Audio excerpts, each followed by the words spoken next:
What if we took a dog, gave it a bomb-sniffing nose, strapped it into a parachute, and sent it sprinting toward gunfire?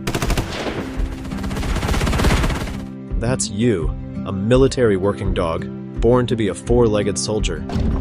Built for detection, patrolling, search and rescue in a world of explosions, chaos, and 0 days off. Think you're in for belly rubs and treats? Nope. Being a military dog is a high-stakes, high-stress gig where your life is all duty, danger, and a leash that never lets you run free. Let's dive into why it sucks to be born as a military dog, and trust me, it's a wild ride.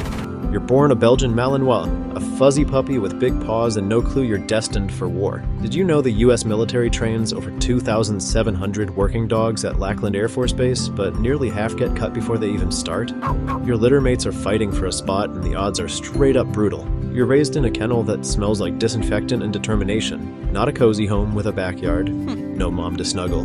Your dam's gone by 6 weeks, leaving you with trainers who care more about your nose than your feelings. Your first challenge? Surviving the culling. Trainers test your drive, sniffing skills, and nerve from day one. Too timid? Too distracted? You're out, maybe shipped to a civilian life if you're lucky. People say 50% of puppies fail initial assessments. It's like American Idol, but you're chasing a Kong toy through an obstacle course. By 8 weeks, you're learning to sit, stay, and sniff scents like a furry detective. The first 6 months are relentless. You're teething, but instead of a squeaky toy, you're biting a padded sleeve for bite work. Loud noises, gunshots, sirens, helicopters toughen you up. Flinch, and you're sidelined. It's like being a toddler in boot camp with parasites like ticks waiting to make your day worse. By 1 year, you're a teenage dog, lean and wired, training for real missions. You're paired with a handler, your human partner, but it's not all fetch and cuddles. You're learning to detect explosives, patrol bases, or apprehend suspects over 93 days of drills. You run through mock villages, sniff out IEDs, and leap from helicopters. Did you know military dogs can parachute from 30,000 feet? Yeah, you're strapped to your handler, plummeting through the sky, praying they pack the chute right. Mess up a bomb scent and your squad's toast. Bite the wrong guy and you're in the doghouse, literally. Socially, you're bonded to your handler, but it's a one-way street. They're your world, but you're their equipment, per military protocol. You sleep in kennels, not their bunk, and deployments mean 24/7 work. A 2021 Military.com article notes handlers say, "Where I go, my dog goes." Sounds sweet, but it means you're dragged into war zones, no questions asked. Here's where it gets weird. You're ranked higher than your handler. A dog might be a sergeant while their human's a corporal. It's a nod to your value, but it doesn't mean better treats. You're dodging gunfire, shrapnel, and heat stroke in 120-degree Fahrenheit desert temp. You're 2 years old. A full-fledged military working dog, deployed to a war zone like Iran or Afghanistan. Your job? Sniff out bombs, patrol perimeters, or take down bad guys. You're saving lives. Estimates say each dog saves 150 to 200 humans per career, like when teams sniff out bombs that could wipe out entire squads per war dogs remembered. A 2010 Air Force report credits one dog team with finding 370 pounds of explosives in 63 missions. Heroic? Sure. Exhausting? Absolutely. Danger is everywhere. Taliban snipers targeted you. Dogs like you had bounties on their heads. IEDs don't care if you're man's best friend. One wrong step and it's over. Your growl scares enemies into surrender, but that paints a target on your back. And let's talk PTSD. Yes, dogs get it.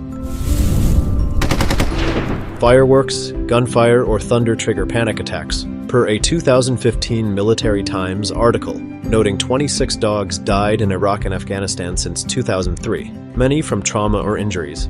Your bond with your handler is your lifeline, but it's fragile. Handlers rotate, get injured, or die, leaving you grieving. Stories of dogs lying by their handler's casket, like Hawkeye at Navy SEAL, John Tomlinson's funeral in 2012, go viral for a reason. Then there's Luca's story, a gut punch you won't forget. A half-German Shepherd, half-Belgian Malinois, Luca served 6 years, finding nearly 40 explosives. In 2012, she sniffed out one IED in Afghanistan but missed a second, which detonated. The blast shredded her front leg. Her handler, Corporal Juan Rodriguez, ran through the danger zone, applied a tourniquet, and carried her to safety. Her war dogs remembered. Luca survived, retired to California, and won the Dickin Medal in 2016. The animal equivalent of the Victoria Cross. These dogs are true heroes and inspired documentaries. Imagine that loyalty, running toward danger, knowing you might not come back. But wait, here's where it gets wild. Top 3 insane military dog facts.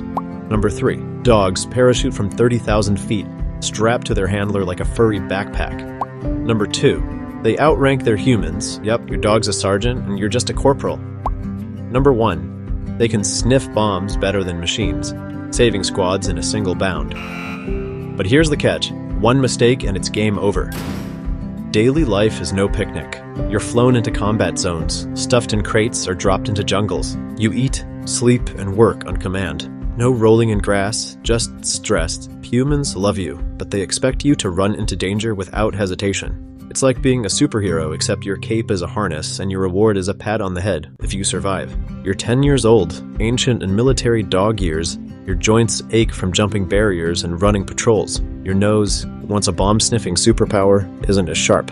A 2019 Smithsonian article notes dogs like Dingo, who ran 63 missions, retire with arthritis or PIESD. You're sidelined to guard duty, standing at the base entrance like a bouncer past their prime. Younger dogs steal the spotlight, eyeing you like you're hogging the leash. Retirement is bittersweet. If you're lucky, your handler adopts you, like Luca or Dingo. But many end up with strangers, struggling to adjust. Couches and quiet scare you. Imagine this. You've saved 150 lives, but your final reward? A quiet kennel and a bowl of kibble. Your handler might cry when you go, like when Hawkeye lay by John Tomlinson's casket. But the world moves on. Isn't that 24 punches to the gut?